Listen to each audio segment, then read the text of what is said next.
What's going on, everybody, and welcome to another episode of the Book Binge. This time around, I'm not actually telling you what episode it is because I actually don't know what episode it is. Reason being, a while back on the channel for episode 85, I did a discussion with Jonathan from Words and Time, where he recommended me 5 space opera series that I might enjoy based off of what I enjoyed about The Sun Eater by Christopher Rocchio. And if you haven't checked out Jonathan's channel yet, for whatever reason, I highly recommend that you go do so. He's one of my favorite channels on BookTube, by far one of my favorite channels on YouTube in general, actually, to be completely honest with you. He does amazing content, especially if you are into sci-fi. Even for someone like me who hasn't read much sci-fi, I still watch practically every video because he's just got such a way with his words, his speech, the way that he makes his videos that I just find so enjoyable to watch. So if you want to check him out, I highly recommend that you do so. Again, furthermore, the reason that I don't actually know what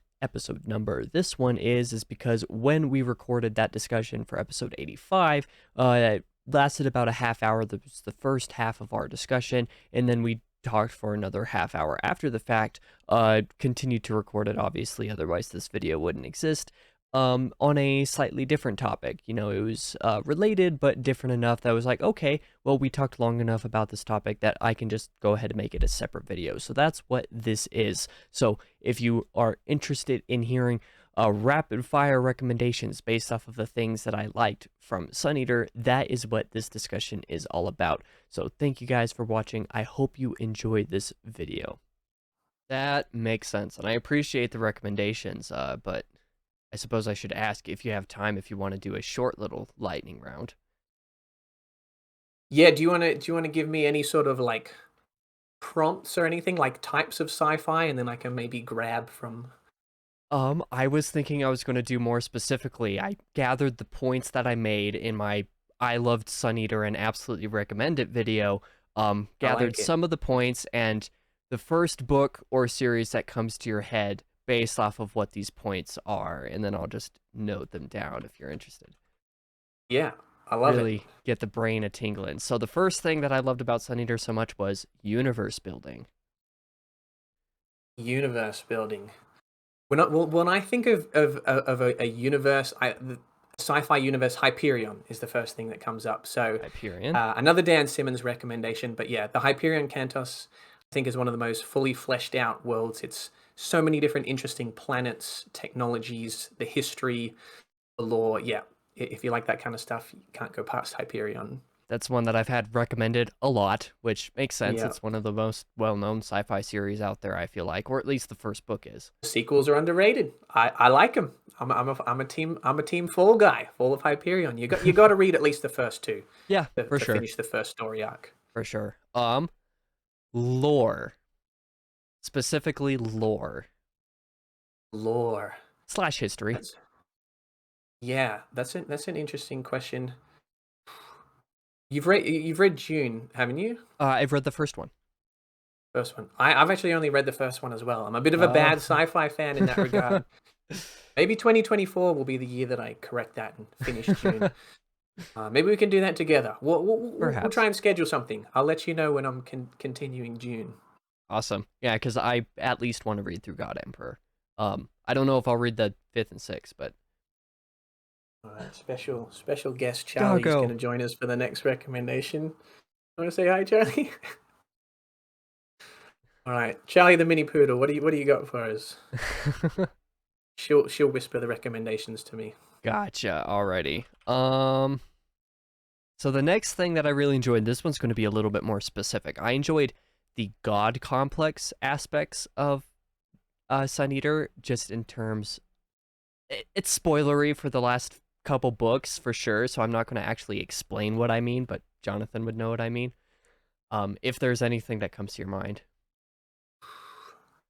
God complex. like in terms of That's a good one. higher I feel like powers or religiosity, whichever dynamic. that. Okay, I'm gonna go. Charlie's. Yeah, I agree, Charlie. Charlie is telling me to go with Childhood's End by Arthur C. Clarke. Perfect. That's one that I believe you recommended to me several months ago. Um, It's a good classic sci-fi book. It's only around 200 pages. It focuses on the ideas, And we have, without trying to give too much away, it's a first contact story, and these aliens, we don't know their motivations, we don't know their abilities, but sort of the potential for them to be so much more powerful than us, know so much more than us. What does that mean for humans? Like, how does that affect our views on ourselves, on our views of like God and religion, and you know, um, if an alien is basically like a god to us, what does that really mean for humans? What does that mean for our spirituality? And yeah, I think there's a lot of good ideas packed into just a nice 200-page classic book. Interesting. That sounds perfect, especially since that is would more likely than not be my first Arthur C. Clarke book. English is hard. Holy cow, I butchered that Yeah, sentence, but is we're gonna now we're you're gonna good. go It's a with good it. one- it's a good one to start with. I love Childhood's End. Perfect. Okay. What about the philosophy? I loved Hadrian's philosophizing. Philosophy, a sci-fi book that relies on philosophy. I feel like there's something in here that I should be recommending, but the first thing that's popping up, it's kind of philosophical, is no, we're gonna change course. We're gonna change course. We're gonna go with Dying Inside. Dying Dying Inside. Inside by Oh, Robert this one that Silverberg. you just read recently, right? I read this fairly recently about a character that has telekinetic powers, but then the telekinetic powers start to fade. So it's about this person kind of coming to terms with their own mortality, the fact that they've kind of squandered this ability, and I feel like anyone could connect with it in terms of like the themes of aging and death, and the meaning of life, and all those kind of uh, uh, questions that we have for ourselves and we internalize. And it's kind of told from this perspective of this kind of neurotic, annoying failure of a guy. So some people don't like it because they don't connect to that main character, but I think Silverberg's prose is beautiful. The themes I really connected with. I thought it to be a very thought-provoking book.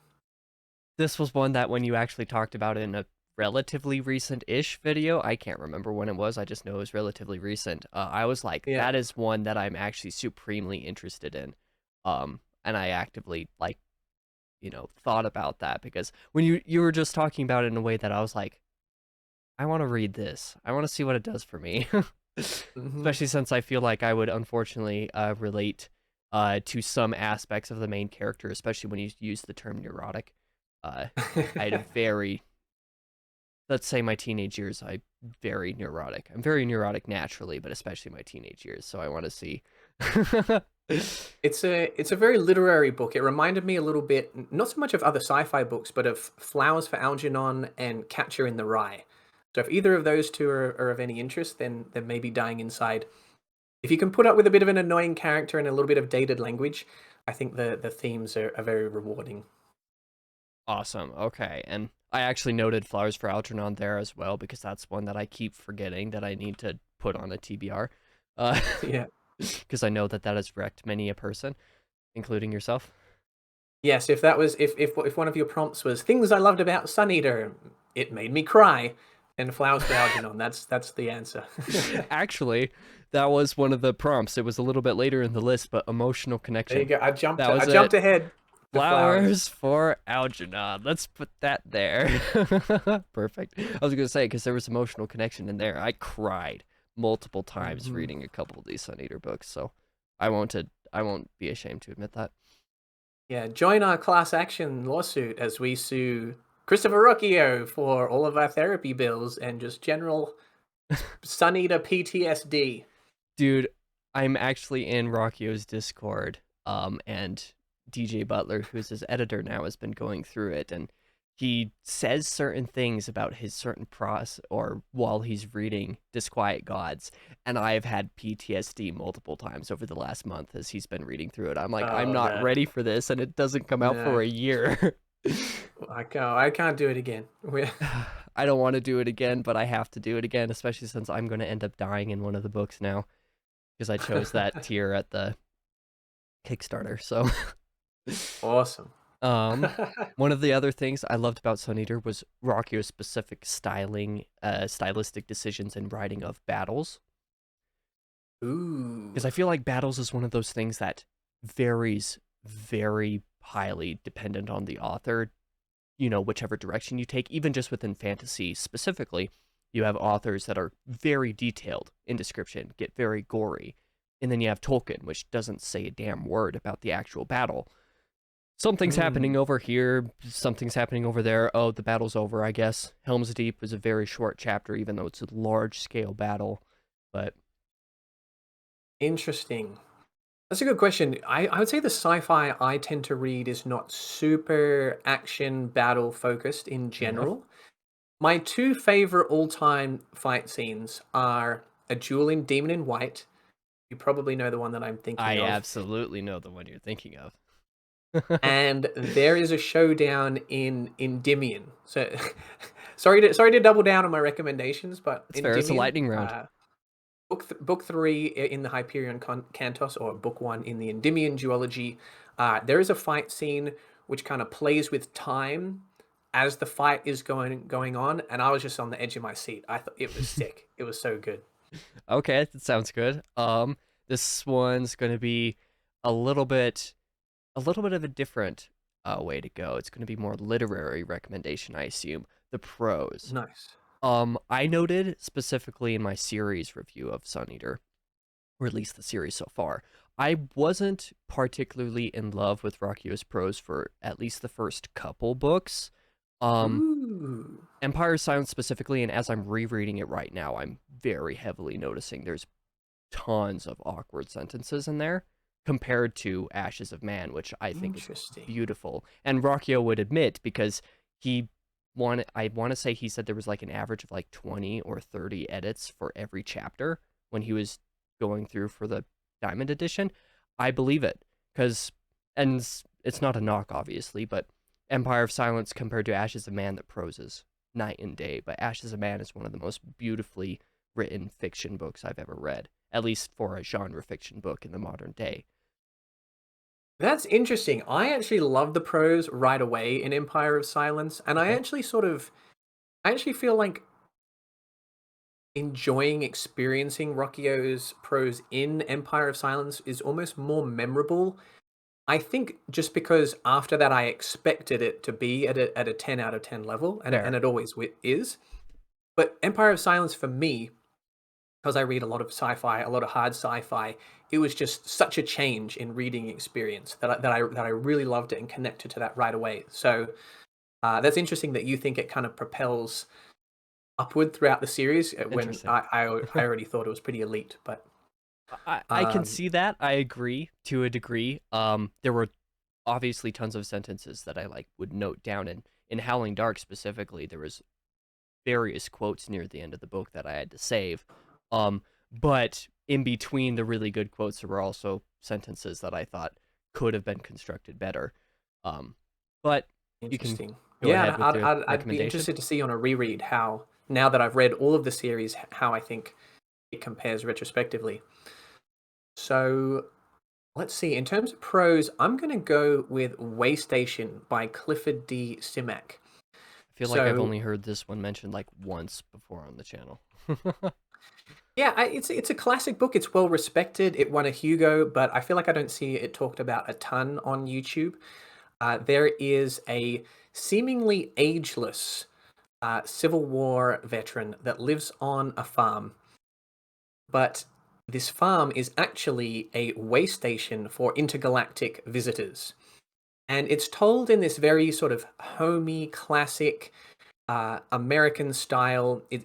Simak does a beautiful job of really painting a picture, giving you a sense of a time and place. And it's rather warm, but also kind of still deals with some very heavy and sad themes and topics. And it's not one that moves at a lightning pace, that the sci-fi concepts aren't too crazy. But I think I really connected with it on a personal level, and I just really enjoyed his writing style. Okay, that works for me. I mean, of course, everybody's going to have different tastes in prose as well, but specifically in sci-fi, that's an interesting call out, especially as you mentioned, Empire of Silence felt so much different than some of this other hard sci-fi. And I'm like, you know Mhm. what? Fair enough. I'm being picky, but I also haven't experienced a whole lot of sci-fi or, I haven't experienced a whole lot of books in general where I would say I disliked the prose actively or felt like I struggled with it in any way. So I suppose that's probably where that came from. Yeah, luckily I haven't noticed too many books where I've thought that it ruined the book. Uh, I would say most it's either just a neutral, like it's fine, it's not bothering me, to a writer like Rockio where it's Yeah. a plus. And I mean, in Ashes of Man, Rockio's prose is, I love it so much. Delightful. Um, Next thing that I really enjoyed about Sun Eater was character interactions. Even as early as Empire of Silence, I felt like the interactions between characters felt more naturally human than a lot of writers tend to do. A lot of, for whatever reason, interactions and conversations between characters, you can tell in a lot of books, particularly fantasy for some reason. A lot of conversations will feel slightly hemmed in, slightly Mm, ham-fisted. Like some of the wording of sentences are like, okay, you're forcing it. It doesn't sound human. Even if it's written yes. nice, it doesn't sound human for whatever reason, or every character speaks the same way, or whatever the case may be. I always felt like every character interaction in Sun Eater just felt entirely natural. So, what are some recommendations on that front? Interesting. I would say character focused sci-fi, it exists, but it's not usually what sci-fi focuses on. There's two that's coming to mind. Do you want the more well-known or the less well-known? Let's go both. So the more I want them well-known, I'm going to all. go with Red Rising.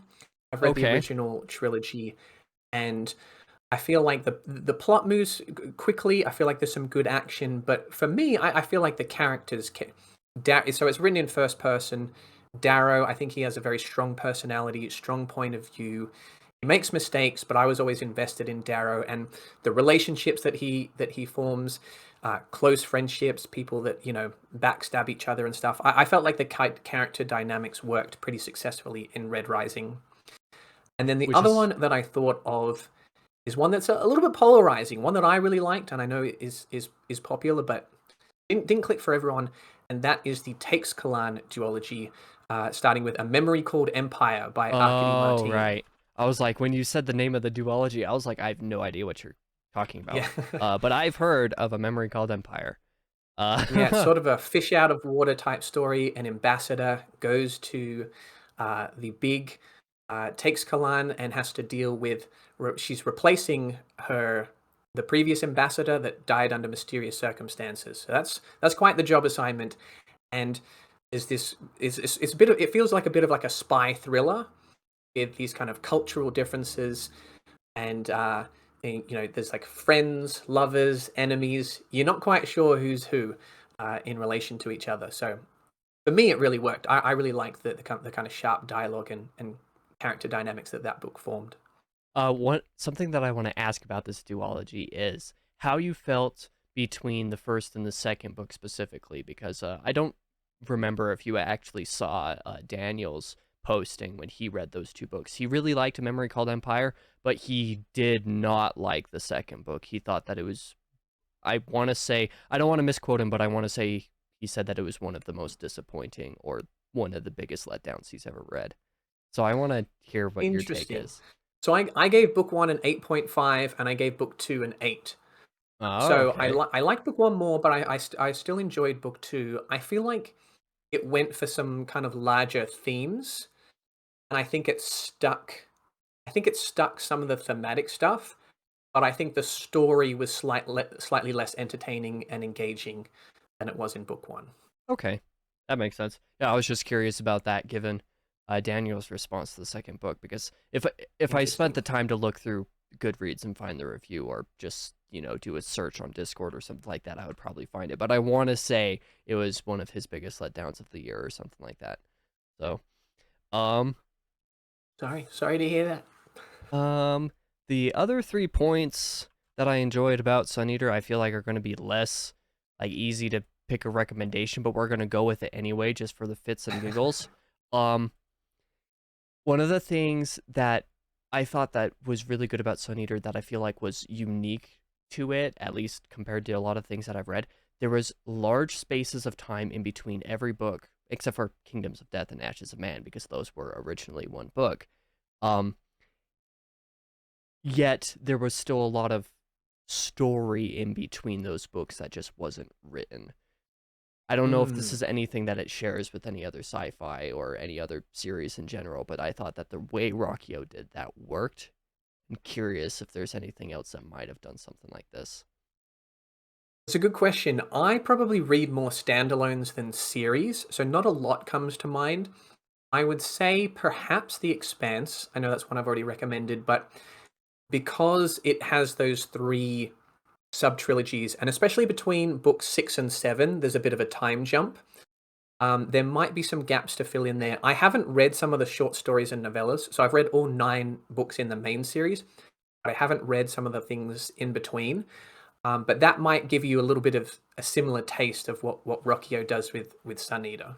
Okay, interesting, and that actually fills out a gap for the next thing was because I even really enjoyed the short stories and novellas of Sun Eater and, wondered if there was anything else that you've read that has a lot of sort of like side material that isn't necessarily necessary, but that really like fleshes things out or that you find enjoyable about what's going on, even if just Yeah, how I'm it not sure fits there's into really the been many universe. series where I've sought out extra material. I think this was never a strong opinion, and I think I've softened on it further from it already being a rather fluid take. But my old take was that I was not super interested in extra materials. If it was that good, you would have put it in the main series. But becoming such a big fan of Sun Eater and enjoying Sun Eater novellas and short stories has kind of changed my opinion on that. The Fair. only other thing that I can think of is that Dan Simmons wrote a short story that's included in a short story collection as part of the Hyperion Cantos universe, and I liked Hyperion so much that I bought that book and read that extra little story. But other than that, I can't think of too many things where I've read outside of the main universe. Okay, and then this one is going to be a little bit different because I know that you're going to have to think about hard sci-fi because one of Okay. the things that I enjoyed about Sun Eater was just the sheer creativity on display, whether it be the way that Rockio incorporated random, seemingly random ideas, but made them fit and flow so well, or just creative twists and turns in the stories. Like there was particular lore revelations in the middle of Act 2 of Demon in White that I loved that didn't actually work for everybody. Some people just felt like they weren't smart enough for it, which fair enough, but I ate it up. Similar type of stuff in Kingdoms of Death I really enjoyed. So if there's anything that goes, just ideas and creativity that stands out, what are those? Okay, so a good sign of a good book is when I have physical reactions to it. Okay, so Sure. you know the YouTuber thumbnail faces, and you think, people don't really make faces like that, but every now and again you do. Every now Yeah, and again, a book will get you, and this has happened to me a couple of times in while reading Sun Eater. I have just jaw has literally dropped. that happened in Demon in White for me. hmm In terms of a book that got me to do that on multiple occasions, I'm going to go with Permutation City by Greg Egan. And This this is was your hard book of the year, sci-fi. wasn't it? This was my read of the year last year. It is a hard sci-fi cyberpunk book by Australian Greg Egan. Uh, Shout out Australia. Blasphemy. Yeah. where he where there is a character that wants to create eternal life through copies, digital copies of people's personalities, and he goes around to with the people with means in order to try and buy into this scheme of promising them eternal life.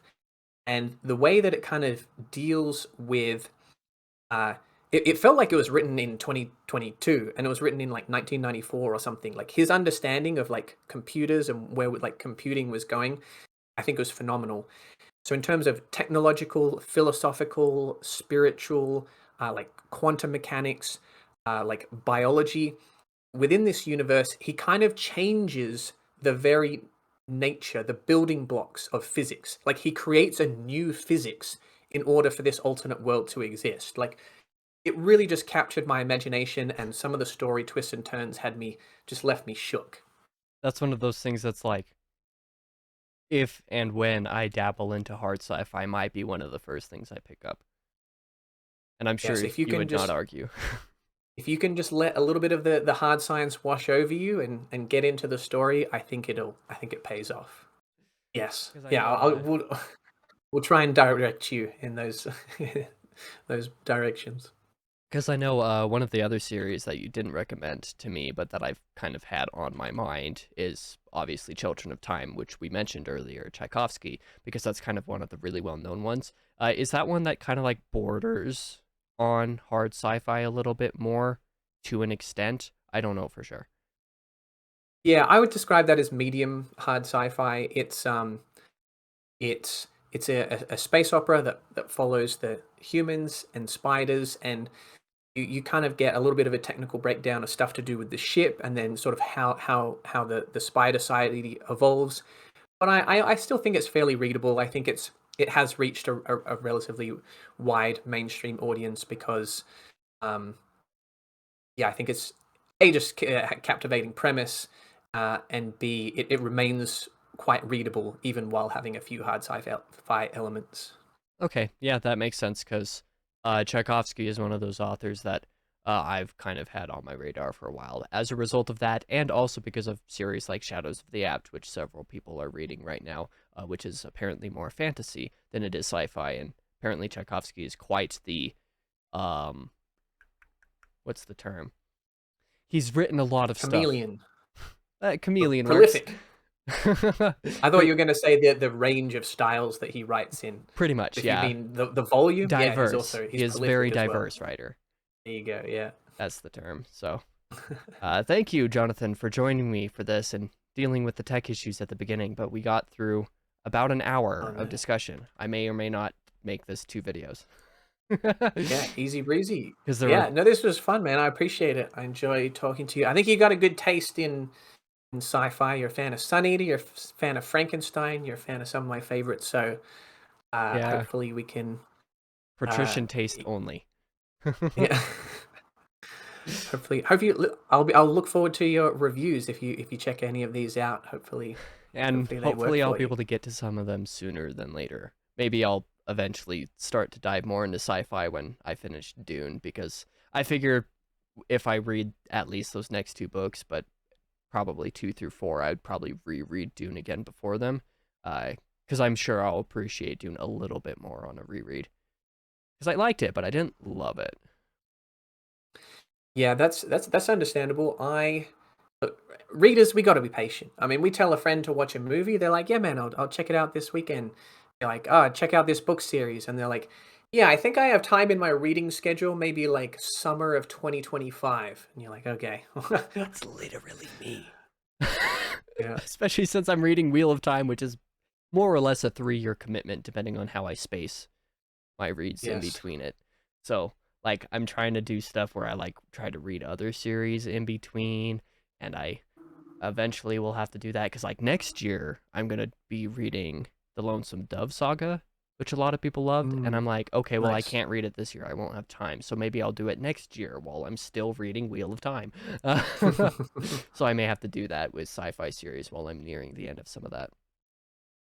All right. Well, I'll check in with you every 3 to 6 months. Hey, when are you gonna read Ilium? Yeah. One of those types of things. But anyway, yeah, I appreciate you coming on and accepting the invitation and being essentially my guinea pig for this type of format, because you're the first collab I've done. And if there's any time or anything that you want me to appear on your channel for in the future, give me a shout and I will make time for it, because it's Well, I only appreciate fair. it, man. This was fun. I'll be interested to see what people think of these recommendations.